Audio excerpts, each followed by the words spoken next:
Юрий Борисович, добрый вечер. Добрый вечер, Олеся. Добрый вечер всем. Мы с вами сегодня решили записать такое остро-социальное блиц-интервью буквально, да, по самым актуальным событиям, самым актуальным мировым темам. И я хочу начать с отравления Навального Алексея. Наверное, сейчас спрошу у вас, как у одного из главных экспертов по делу отравления Александра Литвиненко, буду спрашивать про отравление Алексея Навального. Скажите, пожалуйста, вот уже сейчас вам лично понятно, кто и зачем его отравил? Ну, мне сразу было понятно, что это отравление. Я об этом написал и поместили эту заметку у вас на интернет-ресурсе. Сейчас мне практически абсолютно понятно, кто это сделал. Это было сделано в рамках ползучего государственного переворота, который сейчас совершается в России. Целой группой товарищей, прежде всего верхушка ФСБ, во главе с товарищем Патрушевым, который как секретарь Совета Безопасности прикрывает зонтиком всю эту организацию. Они готовятся к массовым протестам в России. Их цель возглавить эти протесты, а для того, чтобы их люди могли возглавить эти процессы, им нужно убрать тех людей, которые им не подконтрольны и которые могут сыграть роль лидеров. Таким одним из последних магикан после убийства Немцова был Алексей Навальный. Они его теперь убрали. Ну и теперь у них есть железно несколько месяцев, чтобы завершить свой переворот. А вот вы мне рассказывали в одном из наших предыдущих интервью, что в советское время в Советском Союзе была одна из самых мощнейших лабораторий по изготовлению различных ядов. Ну вот в том числе вы говорили, на любой вкус выбирай. Хочешь яд, как будто человек умер от сердечного приступа, хочешь от желудочных коликов, хочешь от гипертонии, от чего угодно, и невозможно вплоть до того, что выявить это каким-то образом. Скажите, пожалуйста, на сегодняшний день вот Россия современная смогла сохранить эту лабораторию ядов или ее и приумножить, улучшить? И в каком состоянии это находится? Я почему спрашиваю? Потому что я хотела бы у вас спросить, реально ли то, что говорят эксперты, что тот яд, которым был отравлен Навальный, человек негосударственный, или вернее люди негосударственные не могли использовать? То есть в частных руках этот яд не мог оказаться? Ну, смотрите, сразу после развала Советского Союза какая-то часть оказалась в руках частных людей. Люди из управления, которое занималось разработкой этого яда, многие из них просто были вышвырнуты на улицу. Я знал одного из них, который как раз занимался химией, и который готов был продать все, что угодно, все свои знания и возможности, но он не нашел покупателей, поэтому вместе с командой Шарашкиной, какой-то там конторы, они ремонтировали дома и заборы Московской области. То есть происходил полный крах. Это люди вот такой квалификации. Но при режиме Путина, я думаю, это все зачищено. Почему? Потому что бесконтрольное наличие, бесконтрольное хождение, бесконтрольное по стране вот таких веществ, оно опасно в том числе и этим лидерам. Я вам докажу, что у меня такое впечатление, что Путин сейчас, имея в виду возможности своих политических противников, сейчас просто скрывается от своего окружения. Он просто сейчас находится в очень тесном контакте с людьми. Он скрывается от потенциальных отравителей. Сейчас... То есть Путин боится, что его отравят свои же сейчас? В том числе. Я практически исключаю, что сейчас такие вещества могут находиться в частных руках неподконтрольно.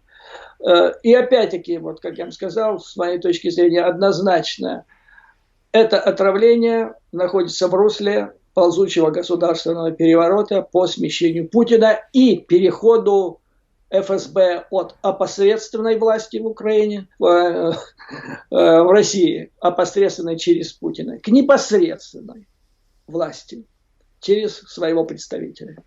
Юрий Борисович, вы перед интервью сказали мне, фантастическую абсолютно вещь. Вы сказали, что ФСБ сейчас во главе с Патрушевым поставляет ЦРУ информацию о Путине, на Путина и различную компрометирующую информацию в том числе. Расскажите об этом подробнее. Ну, понимаете, это не то, что я выдумал. Я вам сейчас расскажу о том, что заявил один из людей, работающих в рамках этой операции «Транзит». Таким человеком я называл и считаю профессор Соловей, который известен в некоторых кругах России. Я рассказал о его участии, предполагаемом участии в недавнем интервью Дмитрию Гордону. После этого у него, я имею в виду у профессора Соловья и его кураторов, что-то заклинило. И буквально через 2-3 дня он выступал в Новосибирске, в каком-то клубе там, дискуссионном, и записал видеоинтервью, в которой он рассказал ошеломляющие вещи. Из них следует, что он является частью организованной группы, которая, судя по распространяемой им информации, эта группа находится в Минобороне, в ФСБ, в администрации президента. Эта группа добывает информацию о планах, он сказал, подчеркнул, даже не о намерениях, а о планах. То есть как раз то, чем занимается, поиском чего занимается резидентура ЦРУ в Москве. Эти люди добывают планы о намерениях Кремля. А затем профессор рассказал, что эту информацию он доводит до разведывательного сообщества Соединенных Штатов Америки, и она поставляется президенту Соединенных Штатов Америки, а также некоторым другим лидерам стран НАТО, таким как Меркель и Борис Джонсон. Все это он раскрыл, то есть рассказал открытым текстом, и можно было бы, конечно, это все воспринять как городской сумасшедший. Да? Но как бы это ни было, слыша эту информацию, и имея в виду то, что он уже рассказал, а то, что он рассказал, по крайней мере, по 2 эпизодам, относится к информации особой важности, то есть совершенно секретной. Но ФСБ должно было, обязано было бы хотя бы задать профессору вопросы. Но судя по тому, что он продолжает говорить, никаких вопросов к нему нет. Из этого следует, что ФСБ просто боится трогать. Потому что, знаете, как шутка есть. Не надо начинать операцию. Вернее, начиная операцию, надо ее вовремя прекратить, чтобы не выйти на самих себя. Начиная задавать, если ФСБ начнет задавать вопросы Соловью, они тут же выйдут на самих себя. Поэтому вот вам есть вся группа заговорщиков, Красная Капелла, внутри, как я повторяю, администрации президента России, ФСБ, Министерства обороны, которое, согласно признанию одного из членов этой группы, через него доводит эту информацию американскому разведывательному сообществу. Причем он сам назвал, он так и сказал. А для чего, Юрий Борисович, для чего? Вот если предположить, что это так и есть, для чего ФСБ это делает? Значит, операция «Преемник» имеет как бы 2 театра действий, внешний и внутренний. Внешний состоит в том, чтобы обеспечить благоприятные внешние возможности, условия для транзита власти. Благоприятные условия – это прежде всего, как считается традиционно в Кремле, это сделать так, чтобы Запад, прежде всего США, в этот процесс не вмешивались. Значит, для этого их пугают разной фигней, там типа нападения на страну НАТО, развал НАТО, подчинение Украины. Это все голимый бред. Второе, что они делают, они пытаются заручиться поддержкой Соединенных Штатов Америки. Или хотя бы получить от них благожелательный нейтралитет. И скомпрометировать Путина. Сейчас в ДС, в округе Колумбия, значит, конкурируют 2 партии, назовем их так. С одной стороны, это партия Путина, которая жидко представлена господином Дмитриевым. Это человек, который близок к семейству Путина. Он женат, если я не ошибаюсь, на близкой подруге Екатерины Тихоновой, известной. Да? И он заведует очень крупным инвестиционным фондом. Путин его представлял американцам как «my guy». Если вам что-то надо, решить вопросы, обращайтесь. «My guy». И вот он как рыба об лед бьется несколько месяцев, пытаясь завязать теснее, пытаясь найти понимание, сочувствие, включить в как можно широкое сотрудничество. представителей нынешней администрации, он предлагает деньги, большие инвестиции в Америку. Скажите, куда? Какому сенатору надо поднять, построить какой заводик у себя там и туда-сюда. А с другой стороны, вот партия ФСБ во главе с Патрушевым, которая засылает туда таких людей, как профессор в ЦРУ. А это именно ЦРУ, а не Национальный совет по разведке, как они говорили. Поставляет свою информацию, что типа Путин все, кирдык, он уже, значит, спетая песня, и вообще вы обратите внимание, он же сошел с ума. Вот мы вам рассказывали на прошлой неделе о том, что он планирует нападение на одну из стран Прибалтики, а это фактически война против НАТО, это угроза всему человечеству, поэтому мы обязаны отстранить его от власти и спасти мир от Третьей мировой войны. То есть вы должны понимать, что вот эта группа заговорщиков, это самая кровавая часть путинского режима, которая только может быть. Это те люди, которые взрывали дома в 99 году, которые травили Литвиненко, Скрипалей, и вот все это вместе взятое, это они. Им теперь надо как-то отмазаться. Для этого у меня такое впечатление, они строят вот этот... Ну а что такого они могут принести американцам, чтобы это как-то, выдало им индульгенцию? Да вот я говорю, они на полном серьезе рассказывали, что у Путина готовы планы нападения на одну из стран Прибалтику в течение следующих 3-4 месяцев. Вот. А нападение на стран Прибалтику, это значит нападение на НАТО. НАТО ничего не сможет сделать, поэтому НАТО развалится. Безумный план. Или проведение серии террористических актов в Украине и в России. И при этом в российских терактах будет четко прослеживаться украинский след. Понимаете? И использовать это для полномасштабного вторжения, военного вторжения в Украину. То есть безумные планы совершенно. И вот об этом речь. Юрий Борисович, вы сказали, что Навального отравили для того, чтобы он не смог возглавить возможные массовые протесты, когда вот этот самый транзит власти от Путина кому-то будет происходить. Хорошо. Если не Навальный, так кто тогда по замыслу вот этих ваших архитекторов, должен возглавить эти протесты и, собственно говоря, получается возглавить власть в России? Кто же этот преемник? Ну, смотрите, значит, я вам рассказал о внешнем, так сказать, театре действий вот этого плана, а есть еще внутренний. Внутренний состоит в следующем. Судя по всему, в Кремле реально ожидают начала массовых протестов в России. И ожидают их начала уже... В связи с чем? В связи с общей экономическим упадком в стране, в связи с ухудшением, прежде всего, положения материального людей, это как вот из теории ленинской о том, что такое революционная ситуация. То есть уровень жизни падает до критического, а может быть ниже критического. Плюс он уже осточертел. Так же, как Лука в Белоруссии, также этот осточертел в России. И чувствуется, смотрите, что происходит в Хабаровске, да, без всяких лидеров, вот так это все поднялось. Чувствуется, что этот котел уже под очень мощным давлением и вот-вот рванет. То есть они реально, особенно после Беларуси, они реально ожидают начала вот таких массовых протестов и волнений в России. И если они возникают, вопрос, что с ними делать? Значит, один из возможных вариантов, если революцию нельзя остановить, ее надо возглавить. То есть надо возглавить эти протесты. Есть варианты, как их возглавить и что с ними делать. Но для этого должны возглавить наши люди, как говорится. Да? После убийства Немцова единственным человеком, который мог помешать и возглавить эти протесты, да, это был Навальный. Это было конкурирующее лицо.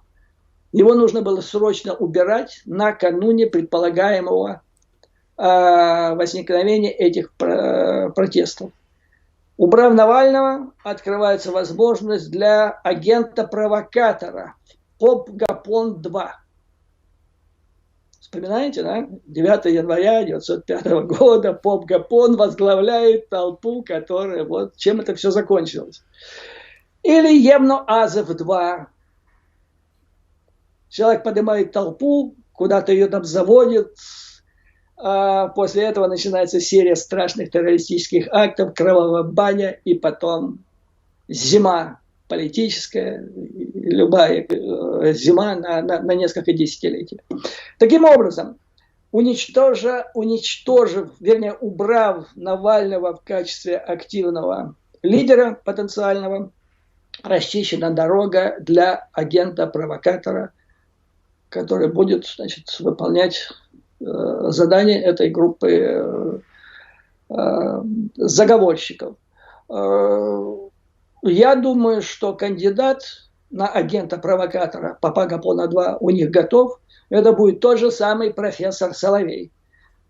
Потому что через 2 дня после того, как отравили Навального, профессор Соловей написал в своем сайте, значит, он там объявил о прочтении лекции, своей лекции. Самый влиятельный политолог России. Вот он, новый лидер. Понимаете? Юрий Борисович, хорошо, но если Валерий Соловей возглавляет протесты, то это значит, что он же может возглавить и дальше новую Россию? Я вас умоляю, как он возглавит? На нем уже висит 2 дела потенциально о государственной измене. Значит, о том, как он раскрыл вербовочную операцию Патрушева в Омане. Мы не говорим сейчас о том, правильно это или неправильно, но он клянется, он мамой почти клянется, что это правда, и это ему сказали. Это не намерения были, это реальная информация. Так вот, это информация особого грифа секретности. Вторая информация, он раскрыл планы о вероломном нападении России на страну НАТО с целью развала этого НАТО. Это все равно, что Геббельс бы раскрыл план Барбаросса в мае 1941 года по немецкому радио. Понимаете, одно и то же. То есть этого профессора в любой момент сейчас, если он, не дай бог, что-нибудь там не то зачирикает, не ту трель запоет, его можно брать и 20 лет колонии строгого режима. И плюс вместе с ним можно взять всех тех представителей интернет-ресурсов, через которые он все это вещал. То есть это может быть грандиозная операция. Он теперь... Да, он и раньше был, но раньше, может быть, там была идеология, просто деньги, а теперь еще вот 2 уголовных дела потенциально.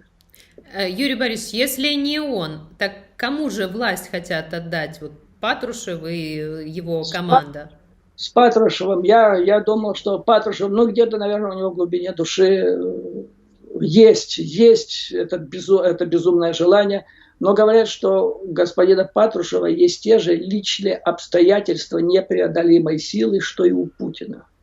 Какие же? Ну, вот такие же, как у Путина, которые не позволяют рассчитывать на долгую перспективу плодотворной деятельности. Вы имеете в виду, он чем-то болеет? Да. Чем? Он... Опять по той информации, которая у меня есть, у него есть проблемы, которые требуют применения химиотерапии. Химиотерапии. Да, вот. Поэтому, значит, уже как-то так. Ну, правда, у нас, вы помните, на искусственных почках 1,5 или 2 года проруководил страной Юрий Владимирович Андропов. Поэтому в Кремле все возможно. Но, тем не менее, будут искать. Я думаю, что все... Юрий Борисович, но это же нелогично. Если даже преемника нет, зачем начинать сейчас вот эту всю операцию по транзиту, о которой вы говорите? Ну, потому что благоприятная возможность. То есть Путин уже никто, да? В Соединенных Штатах Америки пока еще Трамп. То есть страна погружена в свою смуту там и так далее. После ноября, не дай бог, я имею в виду, не дай бог для Кремля будет Байден, там будет совсем другая игра. Вот. И плюс, самое главное, это серьезное ожидание массовых протестов в России. Это то, что вот так просто сбросить со счетов невозможно. До того, как начнутся эти процессы, заговорщики должны иметь четкий план, кто это возглавит, значит, эти протесты, куда их поведут и к чему они, значит, приведут. Я думаю, что в ходе, вот, когда агент-провокатор возглавит этот процесс, Вот у них 3 возможных варианта есть. Первый, самый простой. Он возглавляет, и в это время он объявляет новых спасителей Отечества. Он скажет, вот эти люди. И опять он скажет, верьте мне. Вот верьте, мамой клянусь, это вот люди, которые спасут Россию. К этому времени они должны быть уже готовы. Кто это будут, эти люди? Значительные, то есть в большей степени, большинство, подавляющее большинство из них будет агентура ФСБ или же их доверенные связи.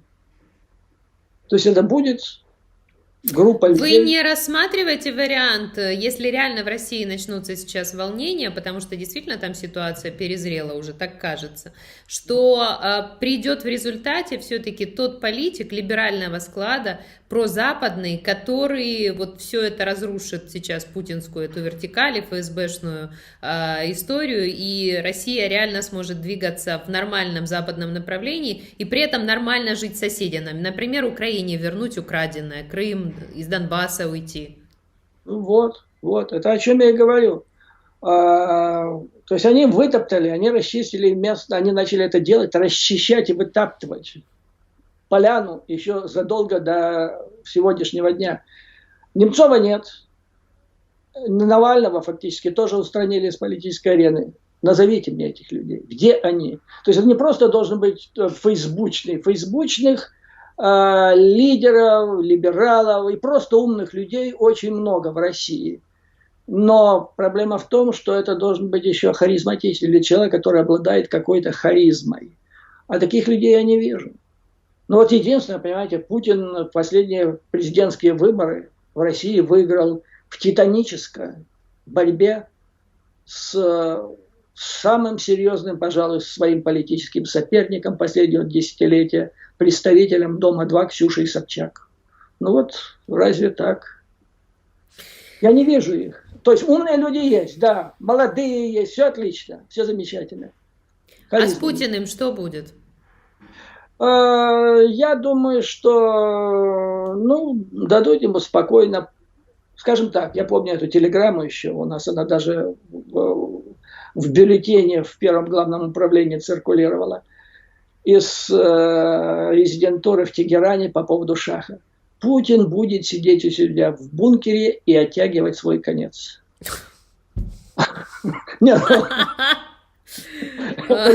Про Шаха. Вот это будущее Путина. Он фактически сейчас этим же занимается. Я сегодня посмотрел мельком. Он давал интервью. Вот хочу вас как раз, Юрий Борисович, об этом спросить, потому что хочу перейти к Беларуси. Свежее интервью Путина о Лукашенко, о Беларуси, в котором он фактически рассказал, что Россия планирует вводить свои воинские силы, военные формирования в Беларусь. И вы опять же до интервью обещали мне инсайт по Беларуси, по ситуации. Ну вот дам я инсайт. Инсайт из Беларуси, который в том числе ссылается на инсайт из Москвы. Суть инсайта. Лукашенко уходит. Он должен уйти. Для этого есть мягкий вариант и жесткий вариант. Пока работает над мягким вариантом. Идея следующая. Вот это сейчас переговорная группа, которую сделала якобы оппозиция, да, на самом деле это переговорная группа, координационная группа. Она формировалась с значительным влиянием Москвы. Значит, эта координационная группа пока якобы оппозиции, она дополняется представителями бывшей и нынешней номенклатуры Белоруссии. Да, как бы ее размывает и делает ее более приемлемой для переговоров с Лукашенко. Она начинает переговоры о досрочных президентских выборах, о следующих, о повторных президентских выборах, но уже без участия Лукашенко. Проводятся выборы, значит, возникает новая, значит, политическая система, и гарантом всему этому должны быть по замыслу, значит, и в Минске, и в Москве Германия, Франция, ОБСЕ и, возможно, Соединенные Штаты Америки.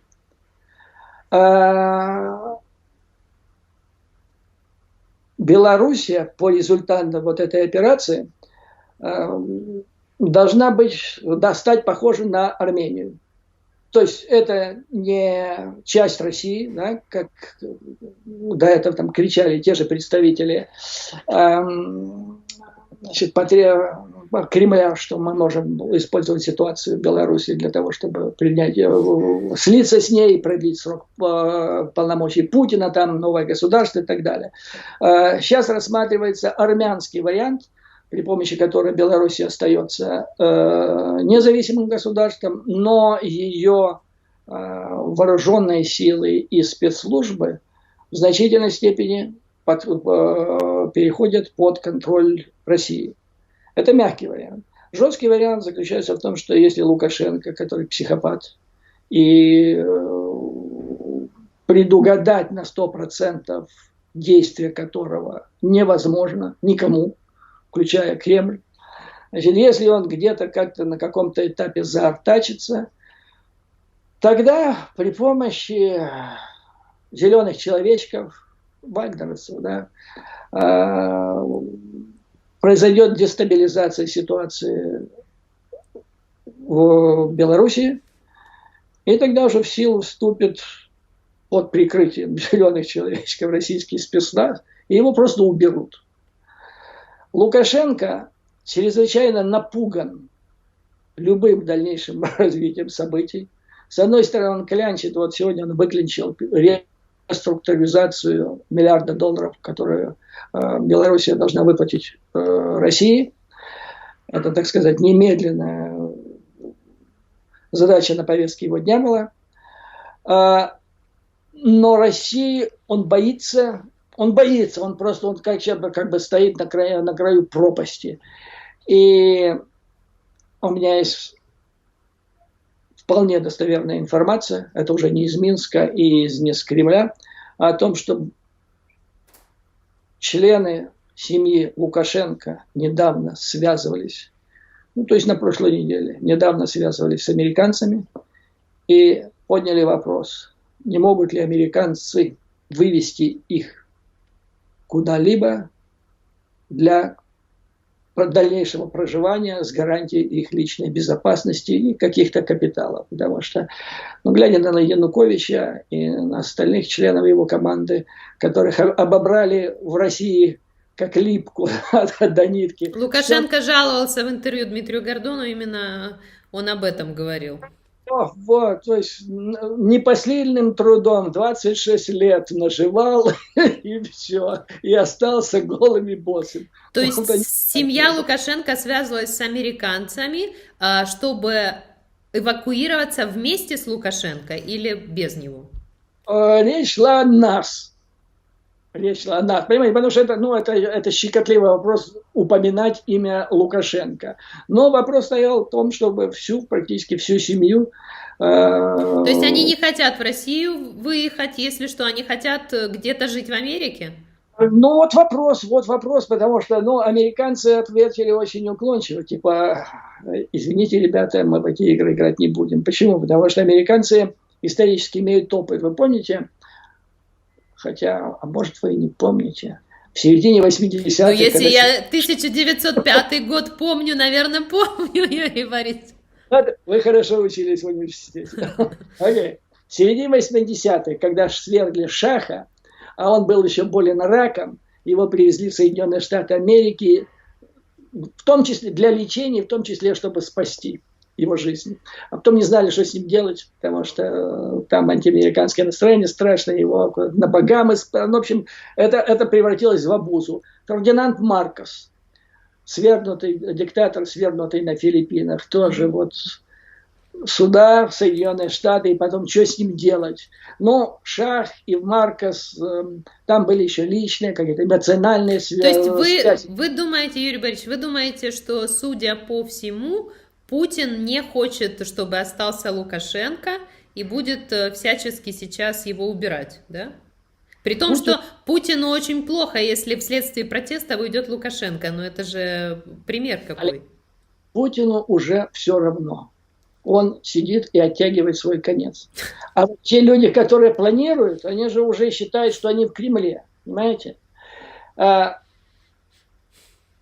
И нафига им это все нужно? Понимаете? Они, во-первых, должны для того, чтобы обеспечить плавный переход власти, они должны не ссориться с Западами, прежде всего с Соединенными Штатами Америки. Нельзя совершать внутри государственный переворот, а это фактически переворот, потому что он идет не по Конституции Российской Федерации. Такой нельзя совершать государственный переворот во враждебной внешнеполитической ситуации. Поэтому они ничего не сделают. Ни в Беларуси, нигде в любом другой точке земного шара, без того, чтобы это так или иначе не было согласовано с США. Вот и все. Интересно. Я у вас напоследок хочу еще об одной важной теме спросить, которая как пришла в нашу жизнь с зимы, с весны, так и не уходит. А наоборот, все сейчас ждут второй такой мощной волны. Я имею в виду коронавирус и коронакризис. Дело в том, что вы первым, наверное, были человеком, экспертом, который заявил, вы в интервью Дмитрию Гордону рассказали о том, что коронавирус на самом деле может иметь не китайское происхождение, а российское. И объяснили, как это, рассказали о том, что когда был взрыв в Новосибирском векторе в сентябре, после этого пошла волна атипичных пневмоний и так далее, и так далее. Мы не будем сейчас пересказывать. Но я у вас вот что хочу спросить. Вот в связи с совершенно недавними новостями о том, что Россия изобрела первую в мире вакцину от коронавируса, что она опередила весь мир, что не просто это так все было, а даже Путин сказал, что одна из его дочерей уже вакцинировалась. А ваша теория подтверждается? Абсолютно. Конечно, подтверждается. Еще одно подтверждение поступило вчера. Соединенные Штаты Америки объявили санкции против то ли 2, то ли 3 российских учреждений, которые занимаются разработкой в области создания биологического оружия и химоружия. И одно из этих предприятий работало над созданием вакцины против ковида.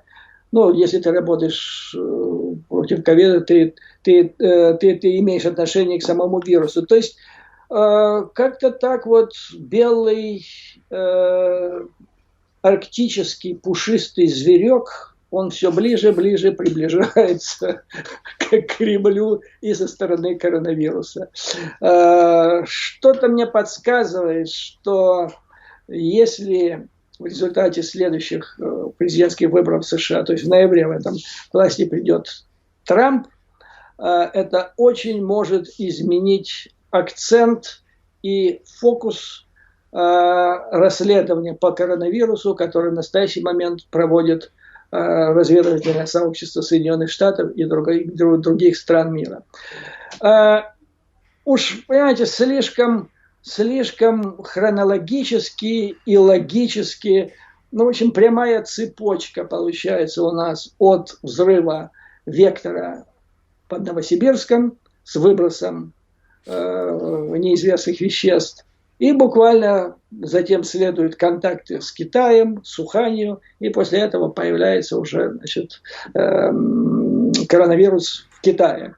Я думаю, что все эти события, вот каждый новый шаг просто подтверждает эту версию. Более того, если вы помните, я в вашем же издании изложил еще несколько месяцев назад вот эту историю по поводу ползучего государственного переворота в России. Да?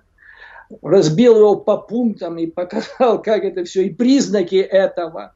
И они все больше и больше подтверждаются, причем из высказываний самих участников этого переворота. Ну, я имею в виду того же профессора. Поэтому я, знаете, что бы предложил?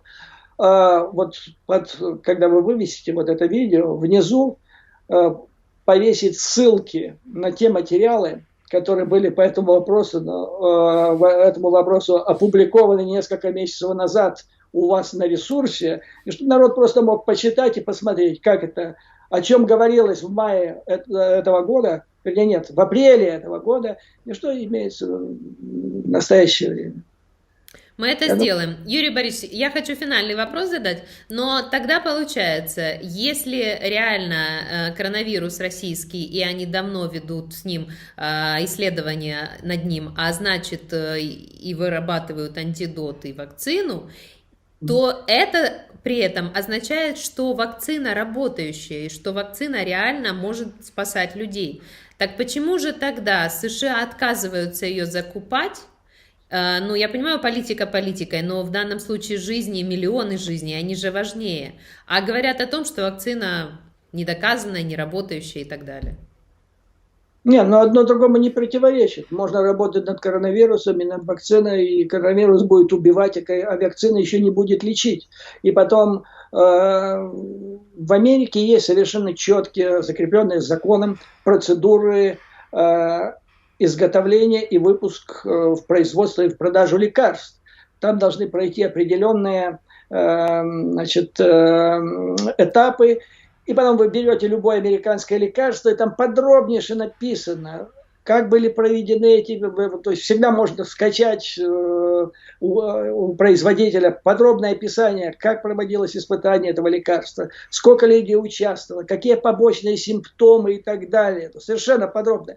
В России это черная дыра, то есть это вещь в себе. Опять-таки, мамой клянусь, что это вакцина. Но Бог его знает, то есть лечить можно по-разному. Вот заболел человек ангиной, можно ему отрубить голову, все, ангины нет.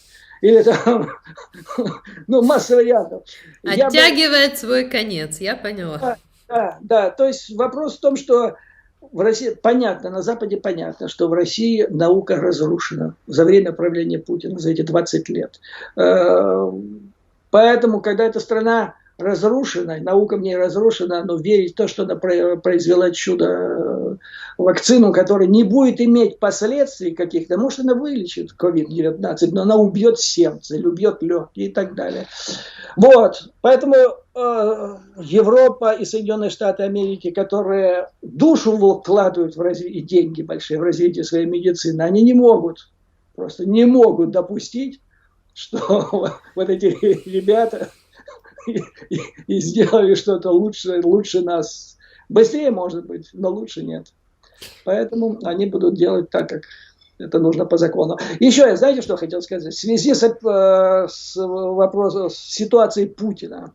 Я думаю, что ряд людей в Киеве, даже большая группа людей, должны тоже как-то так перестроиться, мобилизоваться и начать оттягивать свой конец, потому что с окончанием правления Путина в России закончится или очень изменится их политическая активность в Украине. А вы знаете, что у вас там таких ребят из пятой колонны очень... Ой, хватает, ой, хватает. Да, придется перестраиваться. Ну и с ЦРУ, понимаете, тоже как-то надо что-то решать. Оказывается, понимаете, ЦРУ... Вот сегодня же Путин выступал в этом же интервью, и он сказал, что эта операция 33 якобы вагнерца, да, которые были задержаны в Беларуси, он сказал, что это совместная операция украинских спецслужб и ЦРУ. Так? Но теперь из того, что мы знаем, что представители ФСБ теперь сливают информацию на Путина в ЦРУ, получается, что, в общем, и там ЦРУ, и здесь ЦРУ. Короче говоря, вашим политическим представителям, которые до сих пор работали на ФСБ и на Кремль, надо бежать в резидентуру ЦРУ. Юрий Борисович, резюмируя, я хочу сказать, что наше интервью будет интересно самым широким слоям населения в самых разных странах. У меня тоже такое впечатление. То есть планы действий намечены. За работу, товарищи. За работу, да, за работу, товарищи. Юрий Борисович, спасибо вам большое за, как всегда, интересно, и как всегда, ну, будем смотреть, как и будут развиваться события, потому что вы, как всегда, простроили несколько вариантов сценария. Окей, я еще раз повторяю, давайте вот возьмем, я вам найду те статьи, которые я у вас опубликовал еще. Мы сделаем, да, мы сделаем, да, мы линки. И дальше будем наблюдать. Спасибо большое. Успехов вам. Всего И вам. хорошего. На связи. Всего доброго.